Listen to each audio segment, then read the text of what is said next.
Great. Hey, welcome everybody. I think somebody was asking in the chat if it's tomorrow already. It is. And here we are, all quarantined around the world. Lyndon is in Spain. That's right. Yeah, I'm in the south of Spain, in Andalusia. Yeah. Yeah, and so I had a show note, which is that the various providers like Google have defaulted to lower resolution. So most of you are probably defaulted to 480p, and you can, I'm told, go to your settings and set it higher if you want 720p or 1080p or something like that. So how did you end up? This is your 15th day of quarantine, Lyndon? Yeah, I've been in the house now 15 days. I think Spain were pretty, well, other than China and Italy, I think probably the third country to go on lockdown. And yeah, I've been in the house 15 days. So this is normal operation for me, just being sat in the house on the computer. Yeah, well, if you have to be in the house with somebody, you got to be in the house with your fiance. I do, with my fiance and daughter. We're both here in Spain in lockdown in a house which we only moved into literally about a month ago. So it came at a good time, really, in terms of getting moved into the house. Yeah, just here, busy working, and Camila, we're 15 days and we've not had any major arguments or anything, so I think it's pretty good. So you haven't called off the wedding? No, the wedding's definitely still on. Don't know when That's yet. Great. But it's definitely good. That's so great. So she's going to come down and wave hi after she gets done exercising, I understand, which will be great to see her. Yeah. For people who don't know, about Camila, at least one.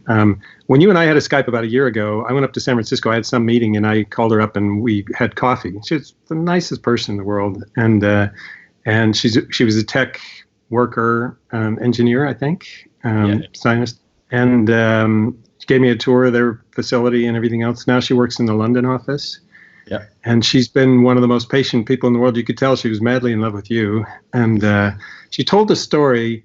So when you were doing Dakar, Molly Moto, and I think it was it the year you finished second? That's right. She'd gone on a business trip, so she was out of the office for a while, if I remember the story right. And then she had to ask her boss, can she go to Argentina for the second to the last stage, and didn't tell you. And she just walked up behind you, put her hands over your eyes, and said, guess who? Guess who? And I knew straight away.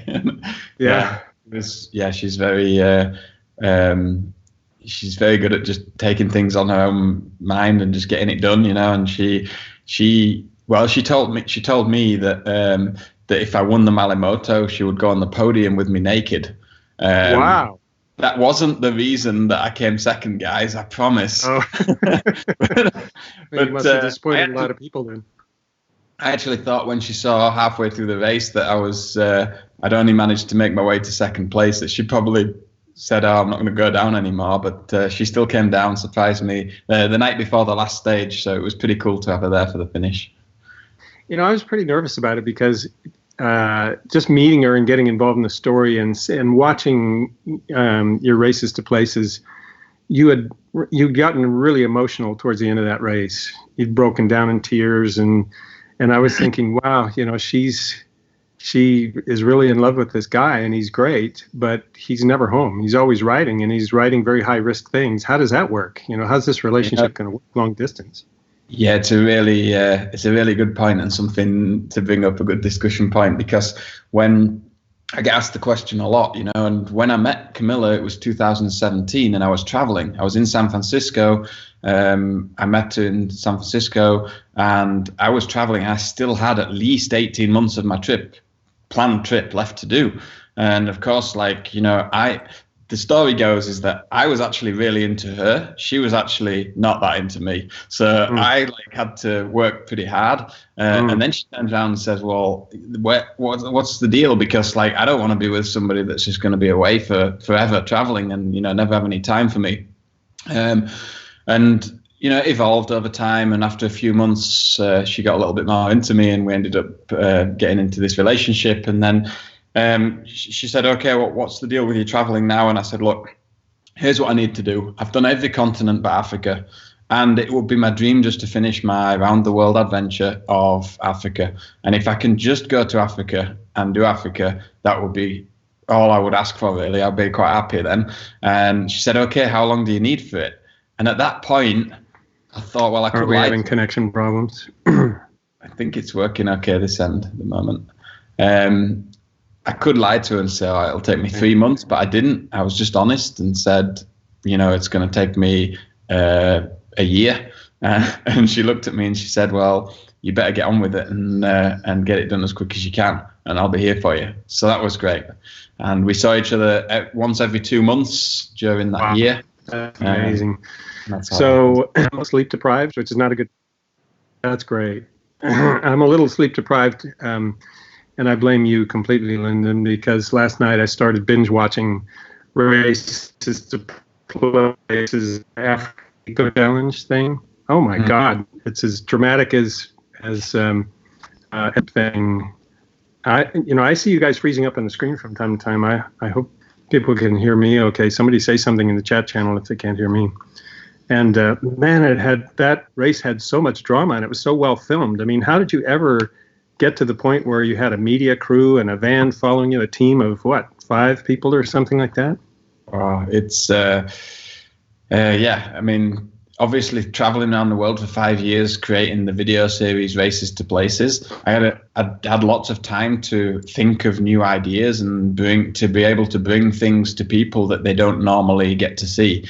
And obviously I'm a racer, and to be able to bring a story from a race event, a big event like the Africa Eco Race was great. I'd already done the Dakar Rally, so I wanted to do something different, but I also wanted to share the sort of team spirit and what it would be like in a team of people. And that's how it all came about in terms of doing the Africa Eco Race in a team, and with a team of mechanics and a media team following and vehicles and all.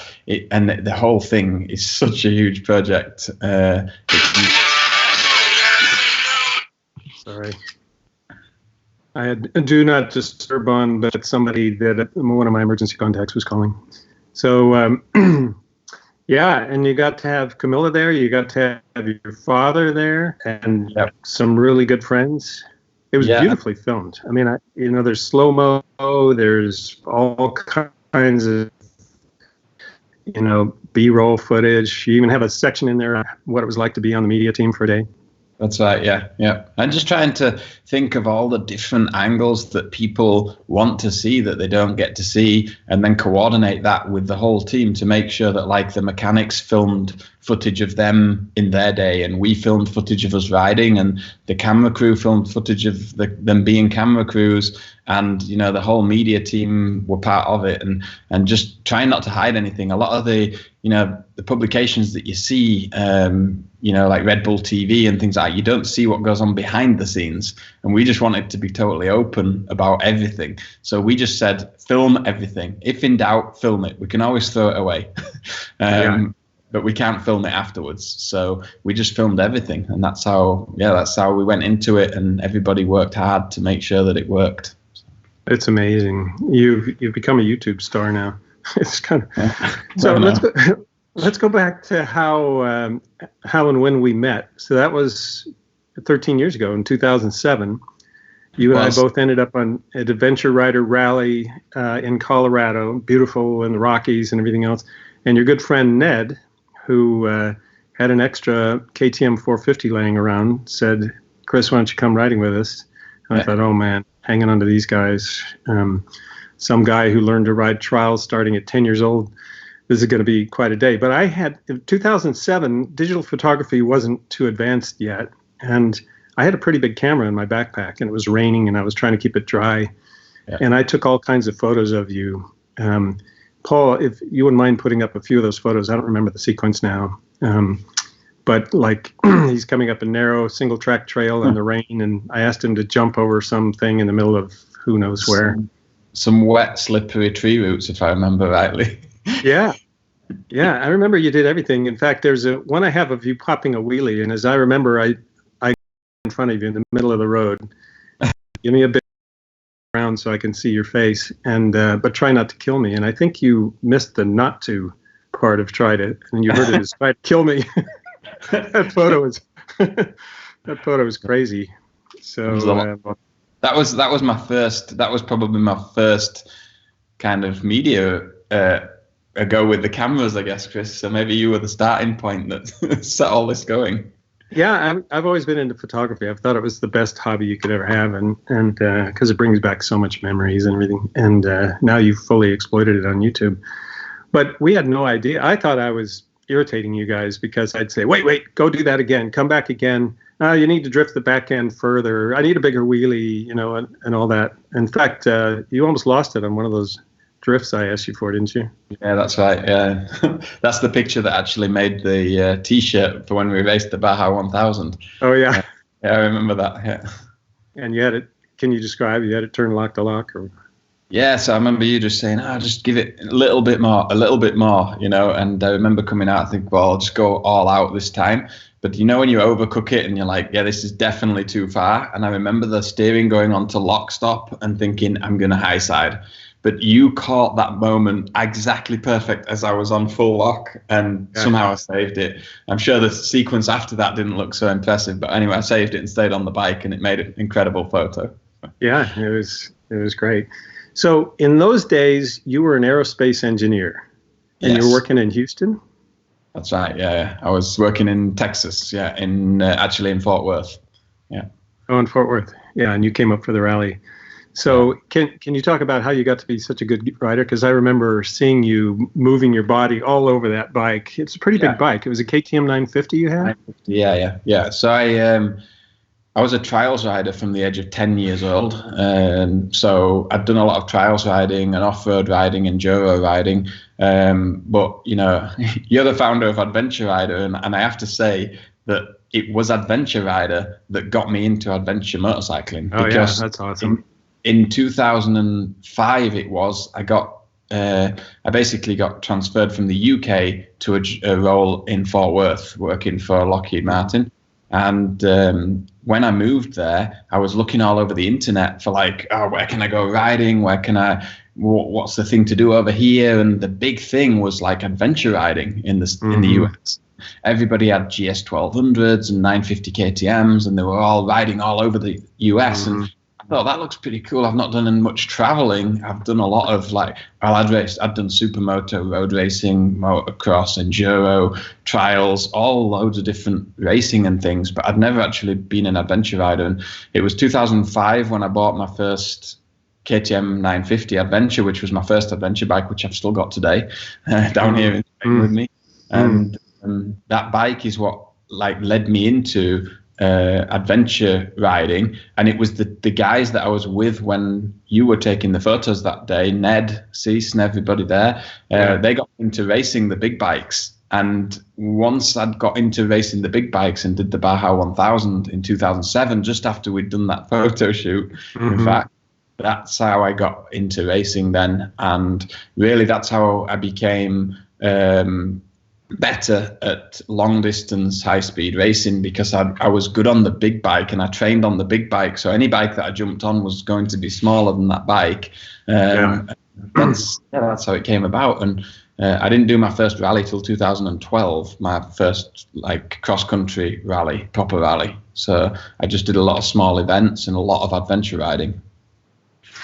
I thought of you last month. I was in Morocco, and Triumph was doing a press event for their new 900 Tiger, it's a sweet bike. And ADVrider becoming as big as it's become for whatever reason, they called us up and said, why don't you send somebody over and we'll pay their plane fare and put them up in hotels and everything, and we'll have 3 days of riding. And I thought, wow, that sounds amazing. But when I got there and saw who was riding there, it's like, oh my God, we need Lyndon over here, not me. I'll run the camera. Lyndon could ride the bike. For example, the first day out, the group leader was Lee Morrison. So he was the stunt coordinator for the new Bond film, No Time to Die. And he had the stunt rider there. I can't remember his name. I think it's Paul. It's 4-time Enduro world champion or something like that. The guys on the chat channel are going to know, and they can tell us what his name is. And so he was there, the guy who placed fifth riding a Scrambler 1200 in the Mexico 1000. Yeah. That was a crazy video that went online and went viral.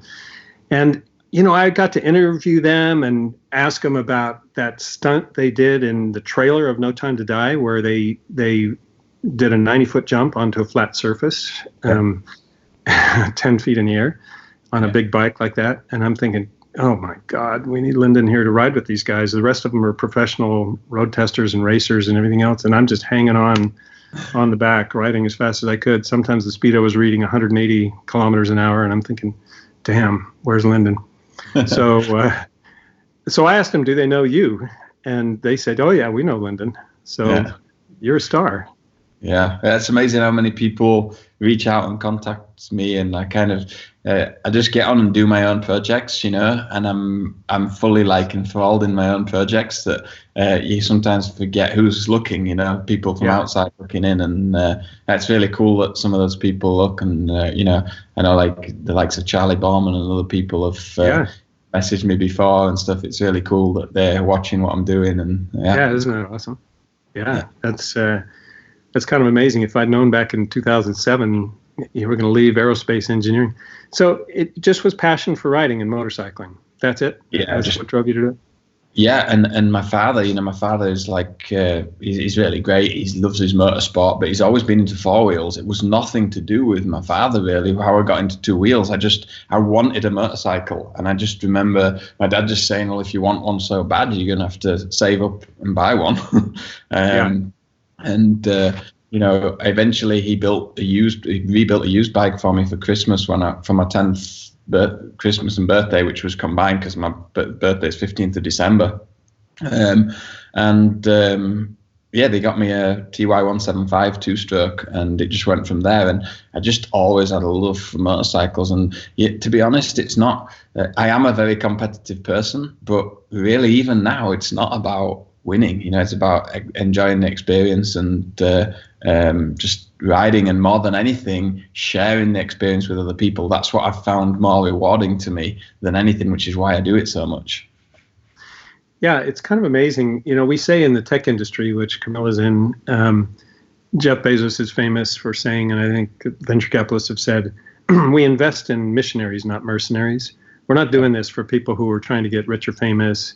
I have an actor friend who said, if you're trying to get famous or rich acting, you're not going to make it. You have to do it for the love of acting and storytelling and all that kind of stuff. Yeah. And I think that's why I love your channel so much, is you just exude this passion. Like in the Africa Eco Challenge, you break down in tears when you get to Dakar finally. That was you're the leaning Dakar. over your Dakar, yeah. Yeah, you're leaning over. Yeah. You're leaning over your handlebars, just and some of your friends. It was kind of a long road. Like Joey had that crash on the second to last. Yeah, I was so broken really when I got the news about Joey, because we were all there. We had one more day to go, 20 kilometers down the beach. And then to find that there'd been this accident with the camel was just mind blowing how it even could happen. Everything was going so smoothly until then, with starting with 5 bikes, finishing with 5 bikes in the top half of the field, and bikes in the top 10. It was really cool. Everything had gone to plan, but then everything switched to, I hope everything's okay. And then we heard nothing, but I'm so glad that we had the likes of Joey in that position, because Joey Evans, if you haven't read his book, From Para to Dakar, he will not give up. If there's any way, we went to bed the night, you'll see in the videos, but we went to bed the night before. The guys were getting ready to sort of call it a night, and we were chatting about Joey's bike, and it was trashed. It was really trashed, a bad way. And the guys were like, well, what should we do? He was at the hospital. We had no idea whether he was going to be back or not. And I just knew, I said, he had to take a medevac flight out of there, right? Yeah, he did. Yeah. And I just said, I know Joey, and we've got to get the bike ready. So rebuild it and have it ready for the morning. He turned up 10 minutes before we had to leave to go to the stage, literally in an ambulance. He could hardly walk. And he said, I'm riding to Dakar. And it was just like, it was just an amazing moment. And, you know, we tried to capture it the best we could in the video series. But I mean, I can't tell you enough how amazing it was to do that thing with your friends and go through all those emotions, ups and downs throughout the race, and then to go and stand on the podium with all 12 guys that you set off with made it was just amazing. I mean, the mechanics did it. They worked through the night. They you know, some of them didn't get any sleep some nights. They did everything. Anybody that knows me knows how I like my bikes and how I like the preparation and everything. And even if a sticker is not on properly, it has to come off and another one go on, you know. That's what I'm like. Yeah. And the guys made sure everything was perfect. And they were guys, for everybody watching this, those guys that came and did it because they wanted to do it. They didn't get paid to do it. They got a call from me to say, hey, I think you'd be great on this team. I'd love you to be a mechanic, or I'd love you to be a van driver, or I'd love you to be a camera operator or a driver of the media vehicle. I had all these roles in my head that I needed people for, and I called them and asked them to do it. And they were there because they wanted to do it, and that's amazing. You know, I mean, obviously the media guys got paid for doing the job because that's their business. But the guys, the mechanics and the drivers and stuff, they came because they wanted to be part of the adventure, and they were the right people for it. I thought an extraordinary part of that story is Joey wrote a book about having a terrible crash, yeah, and becoming a paraplegic basically, and having a 10% chance of ever walking again. Yeah. He wrote this book, From Para to Dakar, and or Dakar as you call it, and that book on Amazon, you sell it off your website. Yeah, sell it on the website. That book on Amazon has 24 5-star reviews. Yeah, and it's out of 24. I think that's what I saw last night. And some people are saying it's the best book they've ever read. It's so inspirational. And he runs into a camel. Yeah. Yeah, I know. And honestly, that guy can create a book out of every event that he does. It's just amazing. Yeah. It's a bestseller now, his book. I think he's sold probably over 12,000 books now worldwide. So yeah, it's great. And his job now, he is a motivational speaker, public speaker, keynote speaker. That's what he does for a living. Yeah, and so are you. I mean, you go around and give presentations here and there, right? Yeah. Rudolph went to one of yours in New York. Yep, that's right. Yeah. Yeah, I do. It's something that, you know, I really enjoy doing, which is kind of weird because I look back at my career in aerospace, and in the early days, I hated doing presentations and stuff like that at work. But now, because it's my passion, like, I love standing up and talking about it in front of people and sharing the moments with people. And, you know, one thing that I'm just gabbling on here, but one thing that I'm trying to do in this lockdown is spend time on my book, because once the book is out, then there is a whole load of new things to share with people that people don't know yet about Races to Places. So I really need to get it done. Yeah, I've watched a lot of them. You got a lot of content out there, but you know, I was just watching you ride through Angola the other day, and man, you got some stuff to talk about. It's crazy. Yeah, Angola was pretty crazy. I had another moment in tears in Angola on my own. Yeah, it's been a wild ride. Yeah, wow. So one thing I have heard you mention, Lyndon, but I don't know anything about. I don't know if you're going to include it in your book or you're willing to talk about it here. You said you had a near fatal accident when you're 13. In 2013. Yeah. So that'll be 6 years after we met, and you ended up in the hospital. And the time in the hospital is what convinced you to decide to go do what you love, which is riding. I would have thought the opposite would have happened, and your dad and mom would have said, "No more riding for you."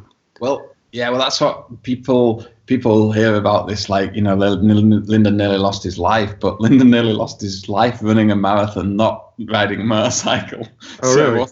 It wasn't a motorcycle accident. It was actually running a half marathon, and I only made it to 11 miles, so I didn't even make it. But I have been and done one since, so everything's okay. But I just took for granted that, you know, I'm fit and healthy and I can go and smash this marathon out. And I was training for a race anyway. And I was busy preparing my bike at night in the workshop and didn't train properly for the half marathon like I should have done. And I just went on the day. I didn't feel too good in the morning. And I just tried to smash out my best time ever at a half marathon. And I don't remember anything after 11. I remember the 11-mile marker.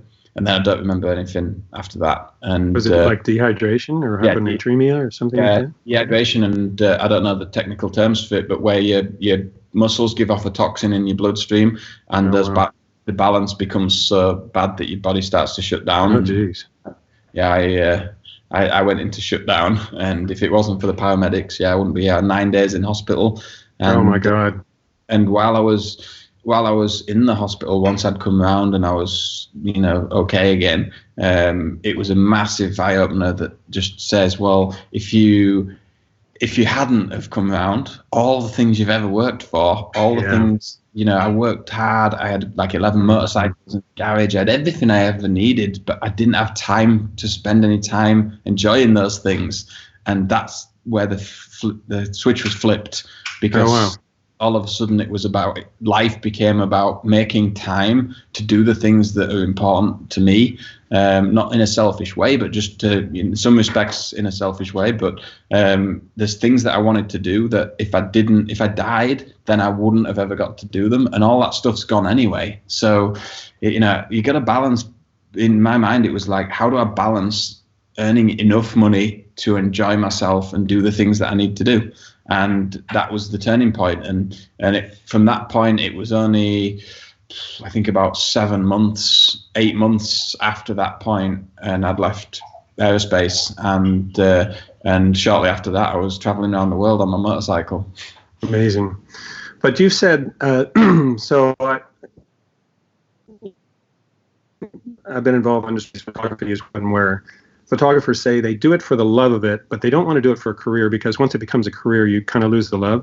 And I've seen a comment or two of yours where you've said, well, it's my career now, and so pain is entered as well as pleasure.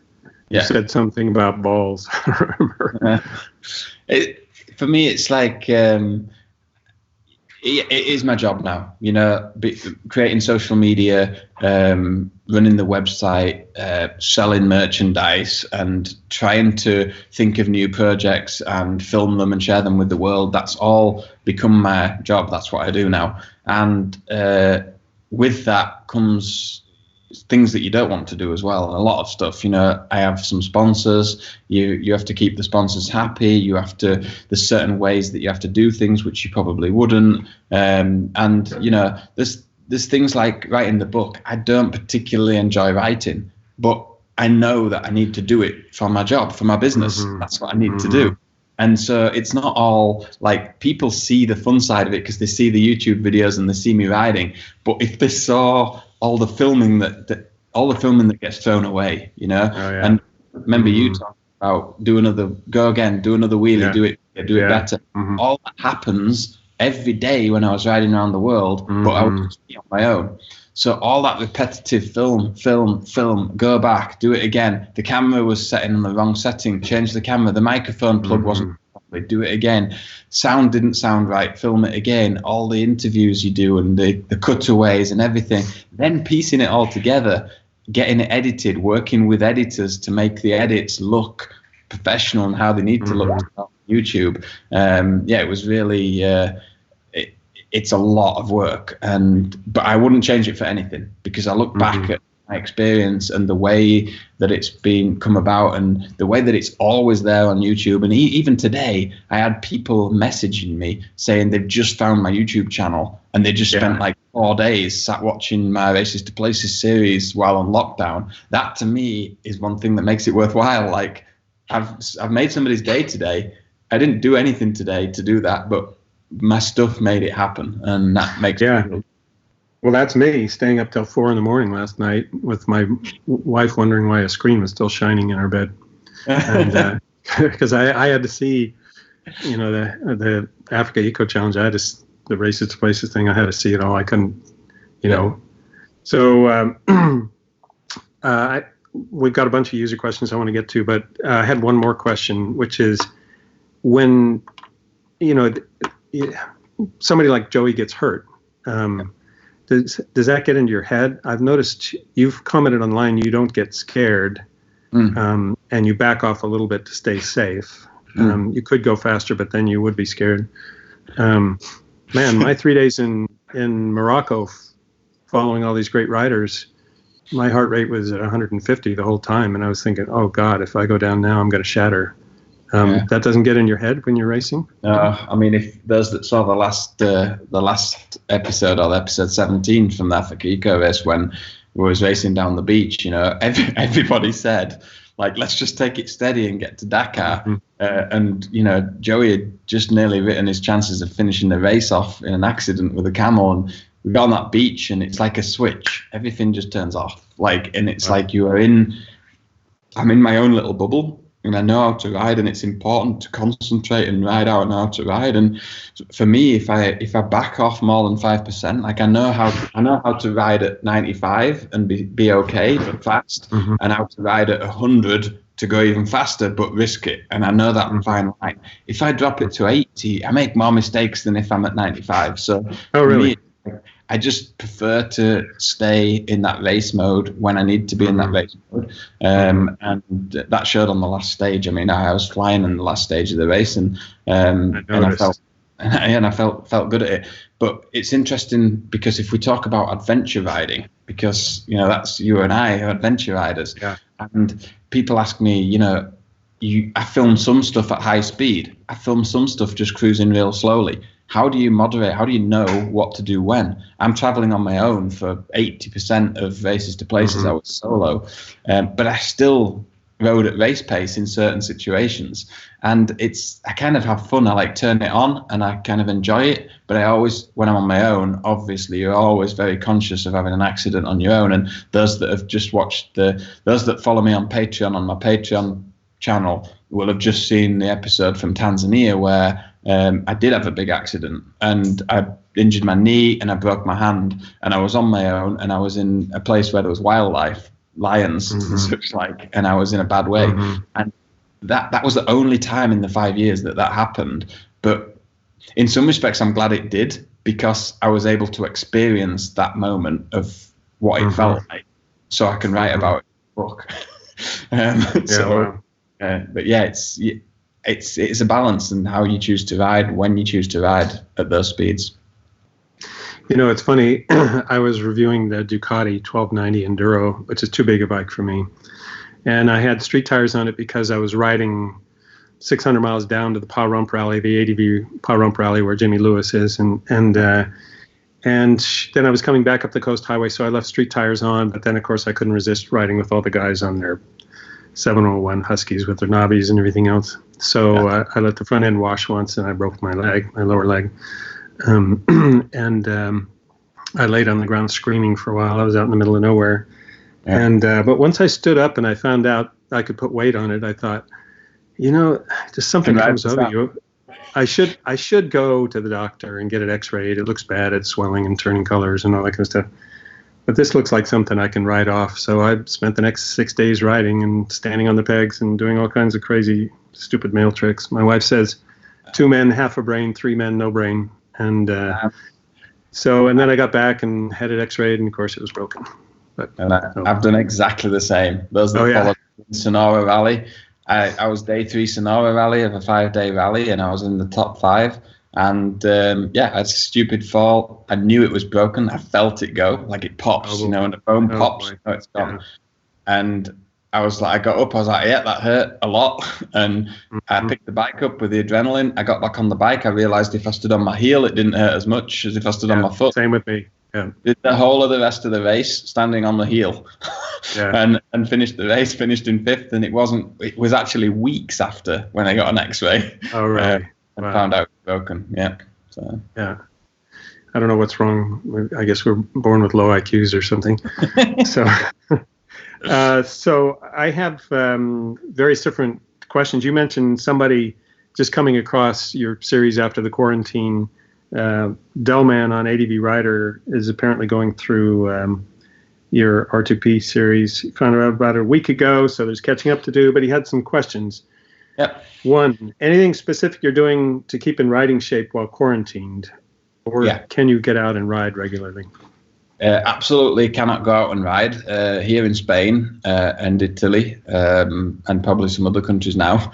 If you're not going out other than going to the supermarket or going for healthcare, then you'll be fined. So everybody is in lockdown. We're in the house, not allowed out of the house. And so there's no going cycling, there's no going running, there's no being out of the house. So all of a sudden my training has changed to an hour of exercising just on the floor mat. So everything that you can do, burpees and squats and push-ups and sit-ups and press-ups and all kinds of things. Just that's all you can do. And so, in the house, training, running on the spot and stuff like that, skipping, jumping, anything you can.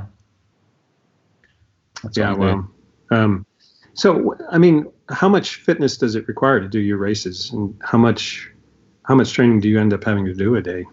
Well, I definitely ramp it up towards the big races. So usually, like if I'm not got any big races or I'm traveling on Races to Places, for example, I won't do any specific training. I'll just ride my bike. That's enough. Riding the bike is enough training for the muscles that need it and everything. Riding the bike day in, day out, it's good. But when I ramp up to, like when I rode to Dakar 17 and I rode from the Arctic Circle down to the start of the Dakar, I knew that just riding every day wasn't going to be enough. So I would go running in the morning to, make sure I got the cardio training in. And then I would also do like core strength, core stability training and things as well. During the day at my tent, on a night time in the tent or outside the tent, you really have to be disciplined to do more training. So in terms of how fit do you need to be, it depends how easy you want the challenge to be, because, the fitter you are, the easier it is. And I've seen that when I look at different races that I've done and the amount of training that I did for each one. There's definitely a clear correlation between more training is an easier and more enjoyable event. So definitely worth it. Even for adventure riding, I would recommend everybody, if you want to enjoy your adventure riding more, if you consider yourself to be unfit and you want to go and enjoy your adventure riding, then you should try and get fit, because it will make a big difference when you're out on the trail. Yeah. I mean, I've even seen Iron Butt champions say it helps you retain your concentration during those long days and so on. So Delman has another question. Being a spokesman for the adventure motorcycle community, do you have a different perspectives, point of view, mindset on sport than you did when you first set out on your R2P adventure? On the sport, and probably not on the sport. On travel and world travel, the perspective has changed a lot, because when I was in a 9-to-5 job with a check coming in every month and not have to worry about where the money came from, because it just came in. I just went to work 9 to 5 and the money came, and then I did what I needed to do on a weekend. When you're traveling full time, it's very different. But also one thing that when you go away for like a 2-week trip on your motorcycle as a holiday with a bunch of friends, when you're in that 9-to-5 type of job where you get the money, you're good for money, you tend to spend a lot of money when you go away for that 2 weeks. One thing you do when you're traveling, like as a more of a lifestyle, is that you're conscious about how much you spend and the things that you do on a trip. So it changes the way that you look at the trip. And if I look at the biggest challenge for me of Races to Places was making the decision to go and do it in the first place, because I didn't think I could afford to do it and it was going to be harder than it was. In actual fact, when I went, it cost a lot less. It was more fun than I thought it might have been, and it was more, it was more achievable for sure than I thought it was going to be. And I think that a lot of the achievable was made more achievable by my social media presence, because a lot of people helped out along the way. People chipped in, and a lot of people supported all the projects that I had along the way. But yeah, definitely would look differently at like world travel to what I did back then. But I think in terms of the sport, adventure riding and, you know, racing and such, my view probably hasn't changed that much because I've still done the same as I did before. I've still raced and I've still done the same things. Mm-hmm. Fascinating. Somebody else on a related question in the chat channel, someone says,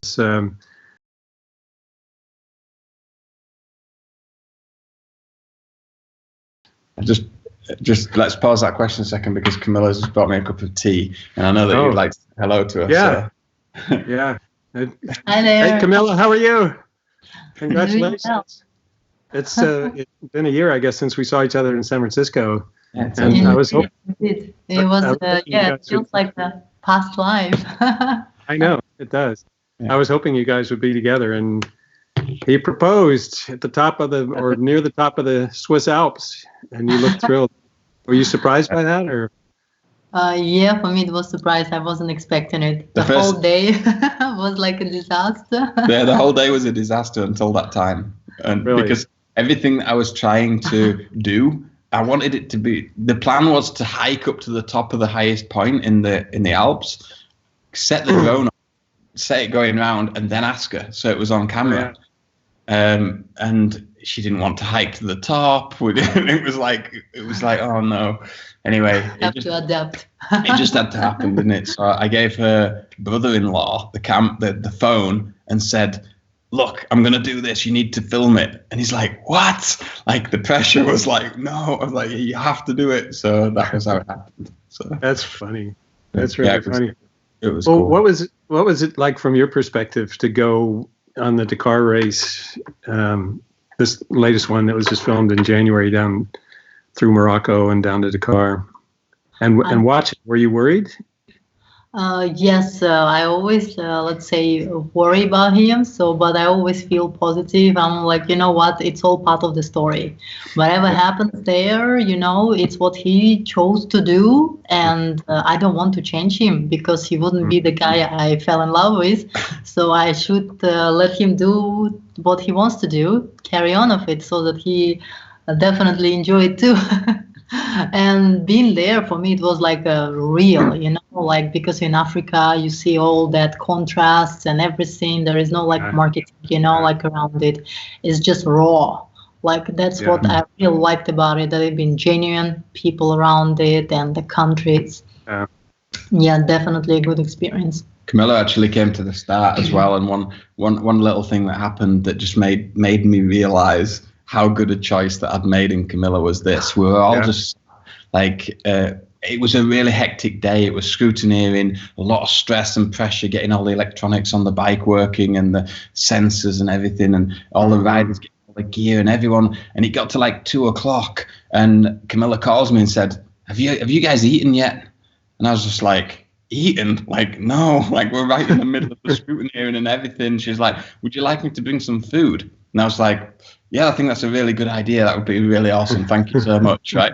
She said, no worries, leave it to me. And she comes walking, like it was about a mile away town to where the scrutineering was. She comes with about 5 big carrier bags in each hand, dumps all this food on the table, and then says like, right, there's kebabs, there's like, what was it? Yeah. It was Thai, Vietnamese. Thai, Oh, wow. And everyone just had this big banquet, and Camila just had this huge smile on her face, and I was just like, yeah, that's the woman that I wanted to marry. I'm glad I had my little helper, my daughter, who was carrying it with me, so I couldn't do it without her. So it's funny. I have to confess, Camila, when I met you in San Francisco, I thought, wow, I can tell how in love she is with Lyndon. I can see why. And then when I talked to Lyndon on Skype, I could tell how in love he was. You guys are crazy. And but I just thought, wow, this is going to be a hard, long-distance relationship with him riding around the world and you in San Francisco and everything. So it's amazing that it worked out. Now we'll see if it can survive another 21 days of quarantine in Spain. Yeah. Well, it's 15 days. Yeah, 15 days we've been locked in this house, the three of us, me, Camila, and Aaliyah. And so far we've survived and we've had a pretty good time. We've been very, we've come up with ideas to like have fun. We was playing Twister the other night on the floor. It's like all kinds of things just to have fun and watching movies and things. It's good, but also getting our work done. We've all got our own offices, all three of us, and we just in the day we have times where we say, right, it's work time, let's go. So having our own space helps a lot, definitely, when you're not in room, all of you. Till you have your own time, it helps a lot. But yeah, it's a tough time, challenging, but I think it's a great opportunity to how to say, come back with your families, connect with them, share love with them, and appreciate that we're all healthy. Yeah, I think that's a good thing for everybody to, there was a lot of joking going on about the being in lockdown and all, people joking about going out riding and everything. And it was frustrating because we were one of the first countries on lockdown to see all the jokes about, self-isolation. I'm isolating out on my motorcycle and really people not really understanding how serious it was. But now, obviously, people do know how serious it is and they're trying to do the right thing. They do in your country. It's still a little divided here in America, I think. Just reading the news. I have extended family who just thinks this is crazy. Just give it to me and get it over with. I want to be immune. So, so including my 90-year-old father-in-law who just goes out every day. He goes out to Costco and everything every day saying, I've faced a lot worse in my life. This ain't going to get me. It's the flu. It's cold. So, unfortunately, it's the older that it is getting. And I know. But let's hope everyone's gonna be back soon and everything's gonna be all right. All right, well, let you talk, guys. See you. Okay. Well, really lovely to see you, Chris. All right. Likewise. Thanks a lot. Let's get coffee again sometime. But I guess you're in London now. Absolutely, yeah. So back to the question. I can't remember what it was. There's a question that you were reading off the. Oh, it had to do with. Do you have to balance off concerns about injury when you train prior to a race? You have to back off in your training a little bit, I think was the gist. Yeah, the biggest worry was riding to the Dakar in 2017 because I was riding every single day and we had to cover big mileage. Like I was traveling with my friend Tony and we were doing like 300 to 500 kilometers a day, all off road, try and get training. But it was worrying that I could get injured or something and the whole race would be over, especially when like so many people sign up like on Kickstarter to help support the projects that I do. To have to come online and say, guys, I've been injured, would be a disaster really. I just would hate it. So it's very difficult to try and make sure that I stay fit and stay healthy and don't do anything stupid. I think, if you understand your riding level and your riding ability and you're sensible and you try to stick within those limits, then, you've got to be very unfortunate to have that accident. And that shows by my 5 years riding around the world that only one time did I get caught out. And thankfully it wasn't so serious. That's amazing. That's quite a record. Yeah. So we have someone else. Luke is asking, where do you see the sport going in 5 to 10 years? You're kind of on the cutting edge of it. Is it going to? What kind of changes do you see coming? Do you think he was talking there about rally racing specifically? Probably. Question for both: being on the front end or leading edge, pick your metaphor. Of the sport, what direction do you see it taking over the 5 to 10 year time span? So why don't we say rally racing? Yeah, probably rally racing. So, it's changing a lot now, and I think there's a couple of other questions I've seen firing in about the new rules in rally racing that have been deployed during Dakar 2020 in Saudi Arabia, whereby the riders are being given the road books in the morning instead of as previously the night before, to try and remove what they call map men. So the people that are sat looking at the road books and then like putting little cheaters in the road books because they can look on Google Maps and such and figure out that they can take shortcuts. And personally, I think that's a really good thing, because what it does is it takes away that element completely and it puts everything back on the rider again.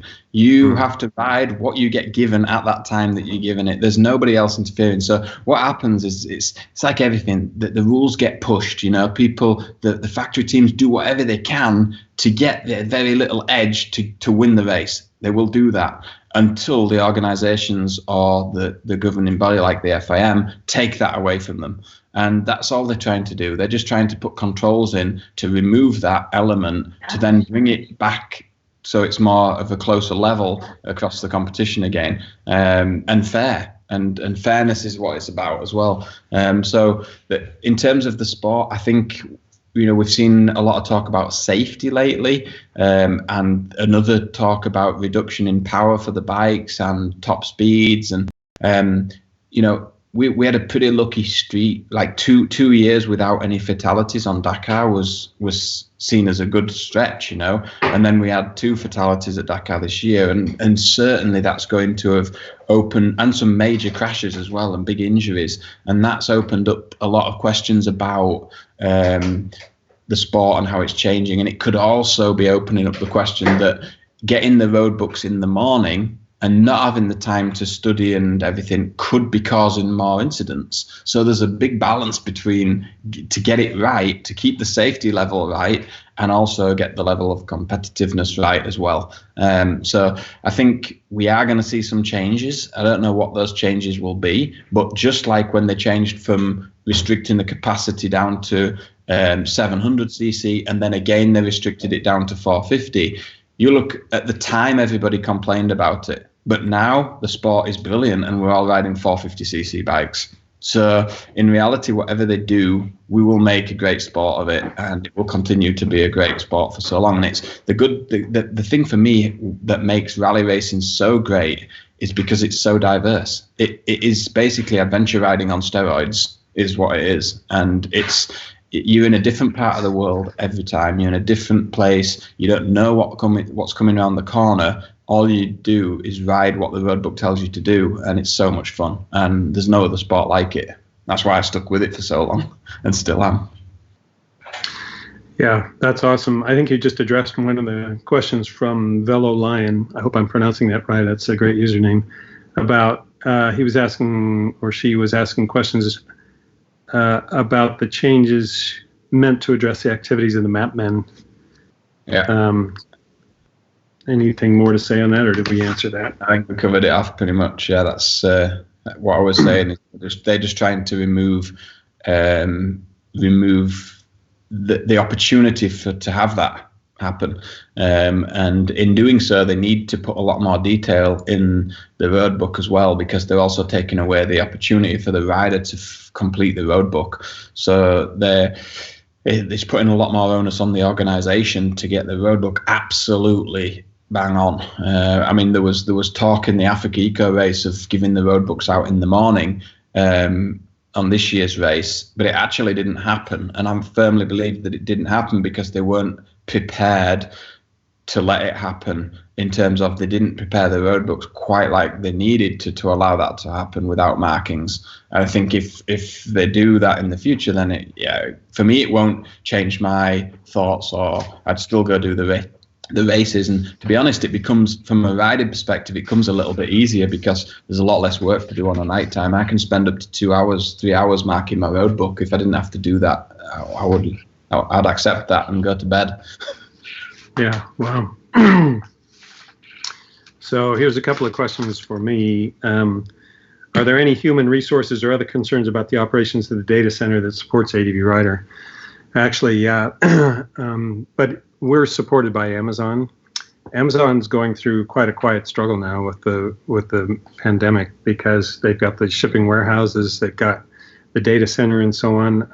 Last headlines I saw, they were hiring 100,000 more people, and just yesterday there were 6 more diagnoses of COVID-19 in their warehouses and so on, and they have to shut them down and clean them and everything else. It's a tough time for everybody, and it's a tough time. I've seen you saying you're adhering rigidly to the quarantine to support the doctors, and we owe it to the doctors and the nurses. Man, the delivery drivers, the people who keep things going, like this conference we're having now, probably, I don't know how much more internet traffic there is now than there was before, but people are scrambling to keep things up. The internet in our area is much slower than it was because people are working from home. So that was tough. Any comments on that to add? Or?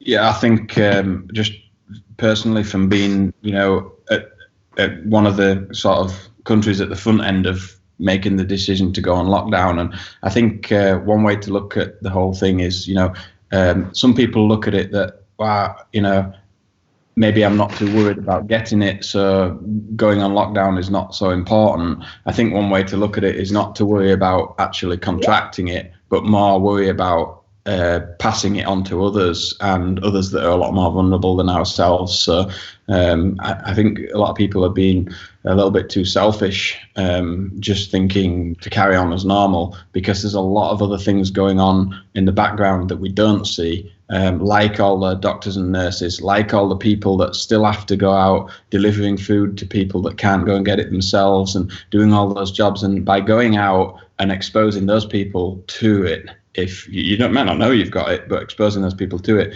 to then pass it on to somebody else, it's just not worth it. I think the way I viewed it was that if I actually 2 days before they put the lockdown in place, I'd already made the decision to stay indoors. So ahead of it in Spain, and that decision was purely based on, well, I'll do everything I can not to let the situation go worse, and if it's not going to go worse and it gets better, I haven't lost anything by doing it. Okay, I've been stuck in, but I was in the position where I could do that. So that's the way that I viewed it. And I know everybody's in a different situation, but for certain, I would definitely ask everybody to be extremely serious about it, because if I look at, I don't know where people are watching this from around the world, but just yesterday and today, I've had messages from friends in USA and friends in South Africa that are just on the start of lockdown and probably got like deaths in the hundreds. Well, 2 weeks ago in Spain, we had less than 200 deaths. And here we are now with almost 5,000 2 weeks later, deaths. So it ramps up extremely quickly. And, we know that the period from, in it being exposed to it to getting any symptoms can be 14, 21 days. So I think a lot of places just don't know what's coming yet. I was on a 1 month holiday in Costa Rica just a week ago with my daughter, her 5 kids that she homeschools, and her husband, who's a family physician. And we were reading more and more and how serious it was getting as it was going on. We were safe in Costa Rica. Scott, the physician, had to go home early because COVID-19, and now he's battling that. So when we came back, Annie and I and the 5 kids, we had to fly through Atlanta. We heard Atlanta was the best airport with the shortest lines and all that kind of stuff. The plane was jammed on the way to Atlanta. When we got to Atlanta, and we're dealing with 5 young children who are touching everything, we had to go through the passport thing and touch all of that. We had to get our luggage, and it turns out the inspectors had gone through our luggage with their hands. We had to go through security. The whole thing took us 2 hours to get through security, and then they opened 3 of our bags and rifled through those. And then we had to get on the train and go 6 gates in the world's biggest airport, and we're all jammed shoulder to shoulder and hanging on to the metal poles and all that kind of stuff. And then the food court was jammed. Everything was jammed. This is just 6 days ago.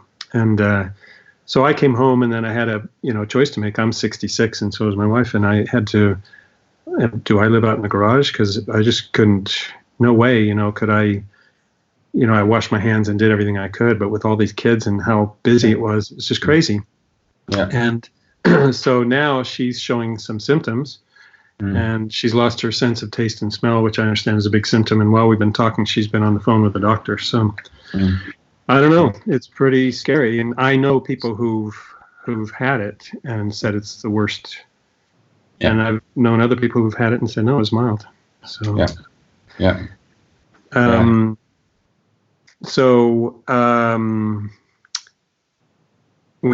So Eddie Lorenzo's asking, when you retire, is there a country you'd like to go back to and spend more time writing and exploring? Just saw that and I thought that would be a great question. Yeah.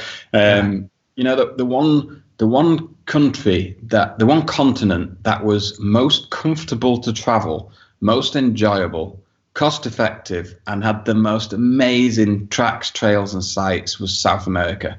And to be honest, as a family, the first place I would go back as a family would be South America. I felt the safest. There was the amazing scenery, especially Patagonia and over in the mountains. Great experiences, cost effective. Argentina, Chile, I'd be back there, no questions, when I retire. I am retired. No, I'm not. I started a job. You can't retire. You got to keep us all entertained. Keep being a YouTube star and don't hurt yourself. A question for both Chris and Lyndon. What do you think of the trend for ever larger and more complex, heavy and expensive adventure bikes? Sorry, can you repeat that again? It just cut off. Yeah. What do you think of the trend for ever larger and more complex, heavy and expensive adventure bikes? Actually, I feel that the trend is changing now. I think it is actually starting to make a turn for the smaller, lightweight. I wouldn't necessarily say more simple because they are still complex. So here's my take on it. If you look at like KTM, they've now got the 790. Tenere have got the 700. You know, there's a big shift towards the middleweight bike where it was, you know, people in the adventure rider world were always pushing the big bikes, big bikes, big bikes. I think for me, I made the shift to go on my around the world trip. I shifted to a 690 platform, a single cylinder platform. And honestly, it was the best thing I did. And if I did it again, I would go on something even smaller. Because actually it's more enjoyable. You can go to more out of reach places. You can do tracks and trails that you couldn't do on the big heavy bike, or certainly with ease. So I think there is a trend that probably will say in 2 or 3 years that people will drift away from the big 1290s and 1150s and stuff, 1250 adventures, and especially for the adventure riding, and they'll be using something smaller. I think we'll see those bigger bikes stay for like the road riding, like the 1190, 1290 S, the road model. Brilliant bike for riding on the road, but it's not an adventure bike to get adventurous on. It'll do the gravel roads and stuff, the gravel highways, but really you don't want to be doing too much on it unless you're extremely competent.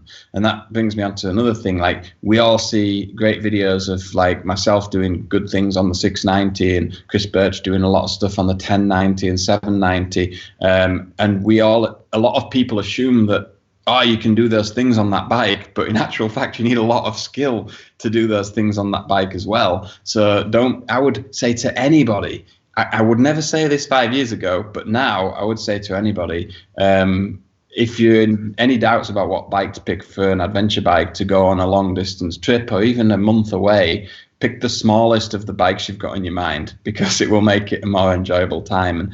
And on the other topic, what you mentioned about complexities, like, I think a lot of the stuff that's coming in, like the emissions controls and the safety controls, like ABS and everything, it's all been introduced by a lot of it by legislation. So like the EU legislation, laws coming into place, and the manufacturers are just having to comply with that. So I think a lot of it probably wouldn't be there if it wasn't for that. But it is coming, and the manufacturers don't have a choice. So unfortunately, like, I would love to have a carbureted 790 with no electronics on it, no ABS, no traction control, nothing, because that's how I like to ride, is a raw bike. In reality, that's never going to be available from KTM. If I want it, I've got to make it myself. And I think that's just the way the world is going, really. For the majority of people that use these bikes on the road for commuting and occasionally on the adventure ride, it's the right thing. But for me, it's probably not. But for the majority, it's the right thing, and I think that's what they're doing. They're just they're meeting the needs of the majority, and they're selling bikes as a result of it, and that's a good thing. Yeah, you know, this is going to sound strange since someone, I started Adventure Rider, and it's known for big bikes, BMW GSs and the big KTMs and so on. But I like the smaller bikes. I like the mid-sized bikes. When I rode the Ducati 1290 down to Pahrump, Joel, the organizer of the Pahrump rally, lent me his Husky 701 for a day. So I parked and I went out with the guys on small roads and trails, and I had a ball on that bike. And even that seemed a little bit big and tall. People lend me KTM 500s and so on, and I just love them. And that's just who I am. I'd rather suffer a little bit on the highway and have more fun off-road and not have so much danger. Having said that, when the off-road day came, we had 3 days in Morocco with all these advanced riders. And when the off-road day came, they put on knobbies on our Triumph 900s and reduced the air pressure in the tires to 22. And they somehow put me in an advanced group. And I said, there's a mistake here. You got to, get me in a different group. And they said, no, you're coming. And unfortunately, right in the beginning, there's this really light dangerous sand, Dakar-like sand, and that only Lyndon could navigate. And they said, Chris, just put your weight back, steer with the pegs, give it the gas to make the front wheel light, and you'll be fine. And I did, and I flew over it with my heart racing, at max. And for a few moments, all day long, I was pretending like I was confident, like Lyndon or Lee Morrison or somebody like that. Yeah. But I was taking a big risk on that 900, trying to keep up with those guys. I was riding at 100% and thinking, if I make one false move, I'm not going to Costa Rica for a month with my daughter. That's right. Yeah. So somebody said in response to your South America thing, somebody asked, you get to Brazil, and what'd you think?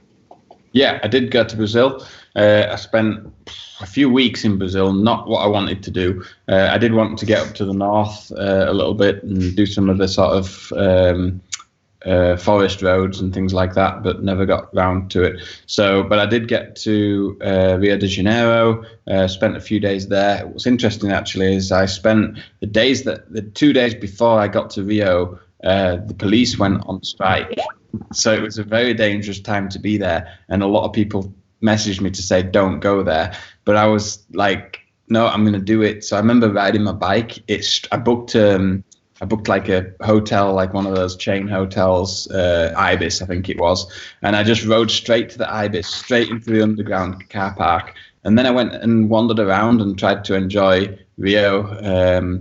And I did. I had a great time, but it was a really difficult time to be there because everyone kept trying to tell me to get out. But yeah, I did go to Brazil. It was great. Loved the riding, did some adventure riding on the west coast and on the way down to Uruguay. Did quite a bit of stuff there. So it was, really fun time. I met some really fantastic people in Brazil. I just wish I could have spent longer there, but I was chasing the season to get down to the southern tip to Ushuaia, so I didn't have more time. Yeah, cool. So I'm going to get to some more questions on the blog. I know we've got more questions than we can get to. Motosly asks, do you go and just sit on your bike standing still in the garage like I do, just to feel the saddle and grips in your hands? I have to say, no, I don't do that. Well, it probably doesn't. One thing I did this year is I made a move to not have my garage at the house. So, that's actually been the case since before I went on Races to Places, but my workshop is away from the house. So when I'm at home, it's like family life and home stuff and work on the computer. So I can't just go out to the garage and sit in the garage on my bikes. But no, I don't do that. But when I do go into my workshop, usually I look at the bikes and all I want to do is get them out and go ride them. But yeah. So Desert Surfer says, I'm a big fan of Lyndon since following the original 950 adventure thread from the start. And I'm an R2P supporter. You inspired me to create my own broadcast quality adventure travel feature called Chasing a Supermoon. Do you have any advice for an indie ADV producer? Any recommendations on how to get companies like ADVrider and dealers behind the series and sponsorship to help get it to its intended audience? It's it's a really difficult question because I didn't go into it with any kind of expectations or anything. I didn't have a plan to get to this point where I am today. It just did. And one thing about sponsors that, I get a lot of comments about, oh, you're really lucky to have so many sponsors. I have probably about 15 product sponsors that help me. I have sponsors that like Akrapovic, Motorex, Climb, some of the bigger Adventure Spec, they've helped me a lot before. And those companies that have been involved that have helped from a monetary side of things as well. It's not just the products. But in terms of helping people to get it, I do get a lot of questions about this. And I even get questions like this. Hey, Lyndon, I wondered if you share me all your sponsor contacts so I can reach out to them and get some sponsors on them. It doesn't quite work like that. The way it worked for me was that the more that I gave, the more that they offered. That's how it worked. So the more I produced and the more I put out there from the beginning, and the more unique things that I did, and the bigger following that I got, that's when more and more things started to fall into place. And it was still a lot of me going and asking for it. Nothing comes easily. And something my dad always said to me is, it's not going to be handed to you on a plate, son. Well, that's true about this as well. You know, you have to work really hard, and it's not just me as well. It's all the people involved in Races to Places. There's a lot of different people, the editors, you know, everybody that's helped from the very beginning, you know, friends, family, companies. It's been a lot to get to this point. And I'm just thankful that, you know, 95% of all the sponsors that are with me now have been with me since the beginning or when they first joined. You know, I really do try not to change around too much. I think try to build a solid relationship with them and leave it that way. So, but it is difficult. Well, how to help somebody with that? I really think just aim to give. You have to give them what they want before they're going to give you anything. So it's like it's like when you go and buy a motorcycle, you have to hand over the money before you get the bike. It's the same thing. Yeah. So, yeah, that's a good answer. Thank you. So here's an interesting question from Michelle Danks. She says, "You're a young man. Well, relatively. You just turned the big 40, right?" Thanks, Michelle. So, I'm 41, I think now. Yeah, I'm 41. 41. Oh, yeah. Yeah, that used to be old, but now I guess it's the new 30. Did anyone question your decision to travel around the world on Basil? I am an older woman, and I get told you can't do that trip by yourself. I say live for today, mate, as you never know what's around the corner. Any tips on riding and safety from Danksy, Australia?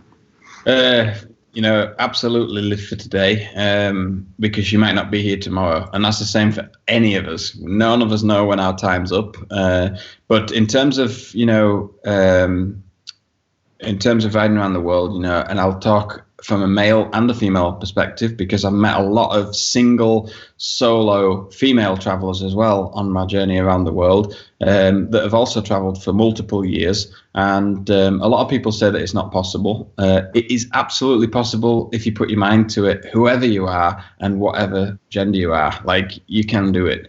I think the thing to do is be very open, and really not have any expectations going into it, because it will be way different to what you expect, because my trip around the world definitely was completely different to how I imagined it to be in so many different ways. And I hopefully I can get those out in my book somehow. But it's just the best thing about it of all, which it's not just the places you go and the things you see, it's how it changes you as a person. Because I know that I'm a far, far better person now than I was when I started my trip. And I mean that in so many different ways, like as a son to my parents, you know, as a fiance to my fiance, as a friend to my friends. I know I'm a better person now than I was 5 years ago. And that, for me, is the best reward of riding around the world for 5 years doing what I've done. Yeah, so let's, I know we're way over time, and I'm trying to figure out a good question to end on. But that's an interesting point, because your humanity comes through in all these videos. You stop by local schools, you talk about how you can donate to get more teachers. Some of these schools you visit in Africa have, you know, like 100 teachers or 100 student class size. Yeah. And that if we sponsored a teacher, they could get it down to 30, and how little it takes. You named your motorcycle after your grandfather, your late grandfather. Yeah. You've got your mother, you've paid tribute to your mother online, and you've got your father involved and everything else. Mm-hmm. So has that evolved? Were you... I think, me, has it evolved? I mean, I was always, when we are quite a close family anyway. My family, my parents, my dad. You know, my dad was there for me all those years. 5 years I did trials riding up to a competitive level in the UK, and he was there every other weekend with me, you know, pushing me to go up steeper and bigger rocks and do all more things, and you know, not to put my foot down because that was a penalty, you know, like do it this way. And he spent 5 years doing that. Then when I came out of college and I got a job, I became independent. I went and did my own thing and my own way, and we kind of drifted away a little bit because he had his work and his life, and I had moved away and I went to live in the States, and I had my life. And really, like, it was having my dad in Dakar 2013 as a mechanic definitely brought us back together again. And it was a great experience. And it was, you know, there was some behaviors on my side that he pointed out that I definitely needed to lose. And I knew that. And that was really the start of the journey that, like, making me into a better person. And my mother, you know, we've always been really close. She's fantastic. She's probably my #1 fan online.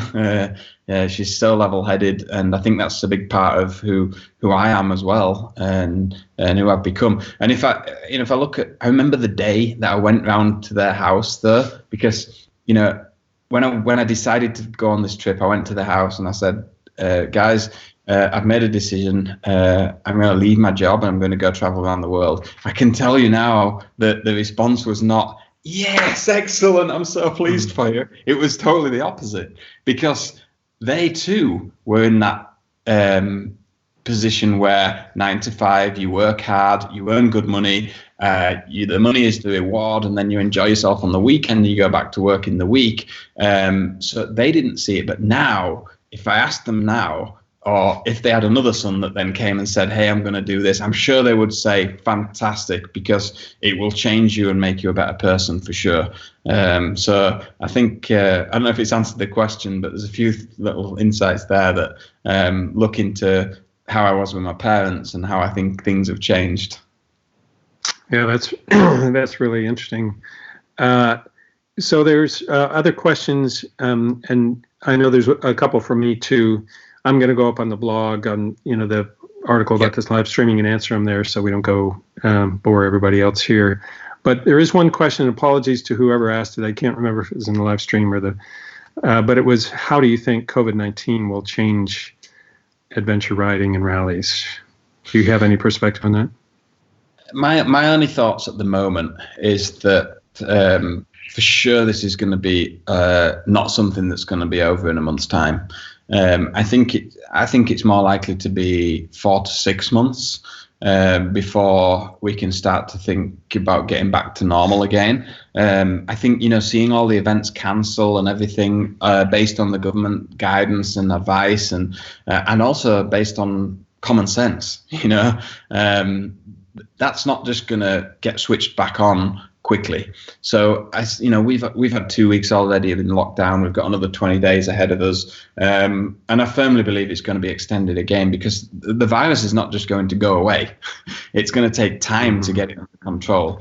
And I really do feel, from a motorcycling perspective, now is the perfect time to write my book, because I don't think it's going to change in the next 4 months. I think we're going to be indoors, or at least under quite a bit of control, for the next 2 to 3 months at least. Longer term, obviously for the rest of this year, it's going to be very difficult, because there's a lot of world championships. There's, you know, if you think of MotoGP and World Superbikes and all those, they want to have the championship. But at the moment, I can kind of see it being a write-off year of, like, that's it, we just move straight into 2021 season, and we just use this year as a learning point, and try and get through COVID the best we can, and then see what comes out the other side. But I think that's my view. I don't know if that's going to happen, but we'll see. I'll share my view just briefly on closing, and that is, I'm a scientist by background, and so to me, I'm so inclined towards the Dr. Fauci's of this world, who are willing to put out what I think is good science and restrain himself to only the part of the science that we're pretty sure about, and be honest about what we don't know, and so on. And I've been so disturbed. I was a geophysicist throughout the 80s, and I have a master's in earth science and all that. We thought climate science was settled at the end of the 80s when George H.W. Bush gave a lecture on global warming, and he got the governors together and we passed the Clean Air Act and all that. And then 40 years of money going into it to deny this basic science has just been crushing for me. It's the same owning a site like ADVrider and some other things I own, Flickr and SmugMug. It just kills me to see the pseudoscience going around that the age of social media seems to have brought to the future, where we trash these distinguished scientists and we elevate the blogosphere. And I just feel like maybe this, if there's a silver lining to this, maybe it's that, the scientists that I know, I knew Bill Gates and Larry Brilliant and so on, and they've been predicting this for a long time. And it's not rocket science; it's basic science. And we really need to listen to the doctors and the nurses and the basic scientists. And that's my plea to everybody. And I hope it makes us better. I hope we come out of this better and we prevent a worse one from happening in the future. Yeah. It's great talking to you, man. I've been so. You're just one of the best people I ever met on ADVrider and in the whole adventure community. And and that says a lot, because there's a lot of wonderful people in that community and people all over the world who love you and want to keep you safe. If it wasn't for you, Chris, I wouldn't have met all those people and yourself. So it's ADVrider that pulled us all together. And it's great to know that that's the case. And, it's even, yes, social media has evolved over time, but it's really great to see some of the old ADV guys and that I was involved in back in 2007 and on back onto social media now and starting to follow me on YouTube and getting in touch. So thank you for everything you've done with ADVrider, because I know there's a lot of people logged in to watch that have taken a lot of positives from ADVrider, I'm sure. Yeah, and I got to give a shout out to the moderators who toil selflessly and behind the scenes and don't get much credit. They're the ones who started like the regional forums and set up the rallies. That rally you and I went to, I've been to a lot of rallies, and they're all organized by local people who don't get paid to do it, and they just do it for the love of the sport and the people involved. And I go to these rallies in Wisconsin and Nevada and everywhere else, and it's just amazing. It's just amazing, the community of ADVriders. We may not be the biggest community, but damn, it's fun. Well, I'm planning to be over in the US sometime this year, hopefully later this year, if depending on how this COVID thing goes. But for sure, when I'm over there, it would be great to get to an ADVrider rally and meet some other people, and hopefully yourself again, and have a good time. Well, I tell you, I got an invitation for you. So Lee Morrison, the stunt coordinator for No Time to Die, one of his best friends was the director of No Time to Die. He's your age, 41 years old, great guy. And they invited me to go riding with them in Vancouver when I get a chance. And so you and I ought to go up there together and ride the four of us. Yeah. I'll take all the photos. I'm pretty good at that. Yeah. When Lee does all those stoppies and he rolls around in those stoppies, you could do it right beside him, and it'll make for great photos. And all the crazy stuff they do, that would just be. That would be great. It would be great to meet the guys and hang out with them, and you as well. You would love them. I was thinking, so Lee has been the stunt double for Matt Damon in The Bourne Identity. He was Laura Croft. He had to wear prosthetics and a wig and had to lose weight. He has carried Harrison Ford around on the back of his motorcycle for the Indiana Jones series. He has 32 film credits like that. It's amazing. And I was thinking, wow, we ought to get Handsome Lyndon on there, but you might be too tall to be the stunt double for some of these guys. Handsome Lyndon. You couldn't be Laura Croft. Hey, where's that? Is Paul still online? Hey, show everybody the picture of me when I was in corporate. Where's that? Do you have that picture handy? I don't know if you can see it, guys, but this is when I used to work in aerospace. I was an executive. I had short hair.